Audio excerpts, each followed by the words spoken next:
మాజీ మంత్రి జోగి రమేష్ బెయిల్ పిటిషన్పై విజయవాడ మహిళా సెషన్స్ కోర్టులో వాదనలు ముగిశాయి.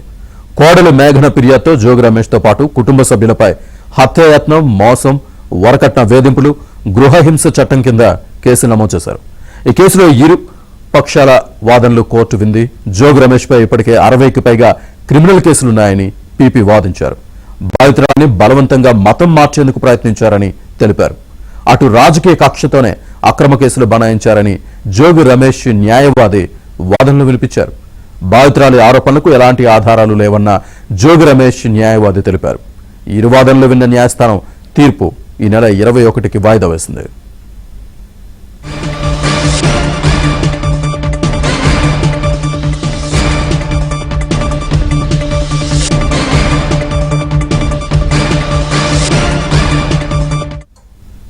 ఈ అంశానికి సంబంధించి పూర్తి డీటెయిల్స్ మా కరెస్పాండెంట్ ప్రసాద్ అందిస్తారు. ప్రసాద్.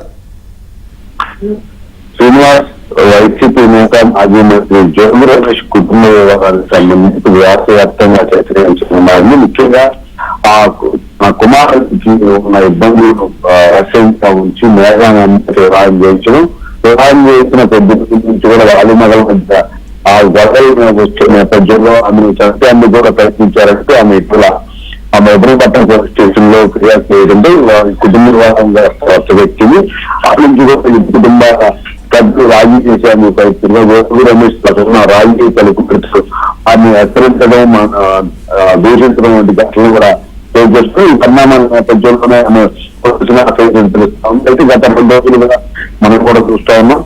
ఆ పంచాయతీకి సంబంధించిన వీడియోలు పెద్ద ఎత్తున కావచ్చు, అందులో ఏది రాజీనే తప్పకుండా ఇబ్బందులు కావచ్చు, అలాగే పెళ్ళంటే ఇష్టం లేకపోయినప్పుడు కూడా తన తండ్రి బలవంతంగా చేసుకున్నట్టుగా చెప్పడం అన్ని కూడా చూసాము.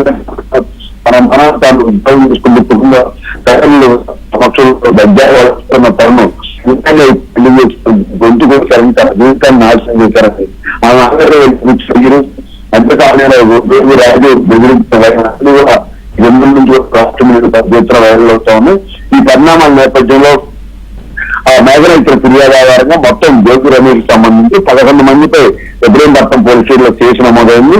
వారిని అరెస్ట్ చేయాలంటూ కూడా మేఘన పోలీసులను విజ్ఞప్తి చేయడంతో ముందస్తు బెయిల్ కోసం జోగి రమేష్ కుటుంబ సభ్యులు విజయవాడలోని మహిళా సెషన్స్ కోర్టులో ఇటీవల పిటిషన్ దాఖలు చేశారు. దీనిపై ఇప్పటికీ ఇరు వర్గాల న్యాయవాదుల వాదనలు కూడా న్యాయాధికారి ఉన్నారు. ప్రధానంగా ఈ కేసుకు సంబంధించి తనను ఉద్దేశపూర్వకంగానే మోసం చేశారని, కట్నం తీసుకున్నప్పుడు అదనం కట్నం కోసం ఇబ్బందులు పెట్టారని చెప్పి మేఘన తరఫున న్యాయవాదులు వాదించగా ఈ కేసులో ఎక్కడ డబ్బుల అంశం లేదని, కేవలం ఉద్దేశపూర్వకంగానే జోగి రమేష్ కుటుంబ సభ్యులపై మేఘన ఆరోపణలు చేస్తున్నట్టు అతని తరఫున న్యాయవాదులు కూడా వాదనలు వినిపించారు.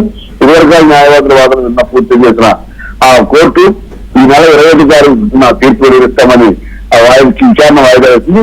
ఇప్పుడు జోగి రమేష్ ముందస్తు బెయిల్ మంజూరు అవుతుందా, లేకపోతే ఎవరు మంజూరు కాని పక్షంలో ఇవన్నీ అరెస్ట్ చేసే అవకాశం కూడా భావిస్తా ఉన్నారు. పక్కన జోగి రమేష్ కుటుంబ వివాదం పెద్ద ఎత్తున రచ్చగా అయితే సాగుతుంది. Srinivas. Right Prasad, thank you.